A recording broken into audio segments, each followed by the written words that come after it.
Mordechai dihormati. Ester 6. Pada malam itu juga raja tidak dapat tidur. Maka bertitahlah Baginda membawa kitab pencatatan sejarah, lalu dibacakan di hadapan raja.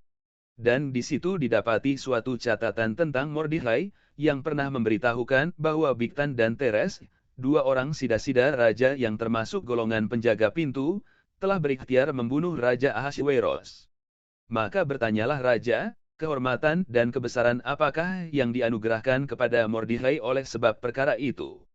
Jawab para biduanda raja yang bertugas pada Baginda, kepadanya tidak dianugerahkan suatu apapun. Maka bertanyalah raja, siapakah itu yang ada di pelataran?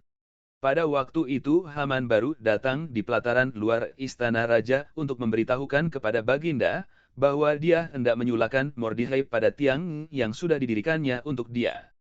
Lalu jawab para biduanda raja kepada Baginda, itulah Haman, dia berdiri di pelataran. Maka titah raja, suruhlah dia masuk. Setelah Haman masuk, bertanyalah raja kepadanya, apakah yang harus dilakukan kepada orang yang raja berkenan menghormatinya?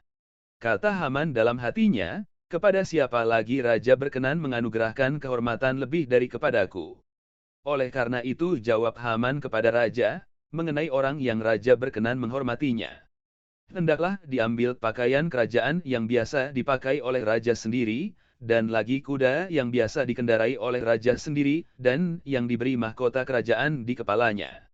Dan hendaklah diserahkan pakaian dan kuda itu ke tangan seorang dari antara para pembesar raja, orang-orang bangsawan, lalu hendaklah pakaian itu dikenakan kepada orang yang raja berkenan menghormatinya, kemudian hendaklah dia diarak dengan mengendarai kuda itu melalui lapangan kota sedang orang berseru-seru di depannya, beginilah dilakukan kepada orang yang raja berkenan menghormatinya. Maka titah raja kepada Haman, segera ambillah pakaian dan kuda itu, seperti yang kau katakan itu, dan lakukanlah demikian kepada Mordechai, orang Yahudi, yang duduk di pintu gerbang istana. Sepatah kata pun janganlah kau lalaikan daripada segala yang kau katakan itu.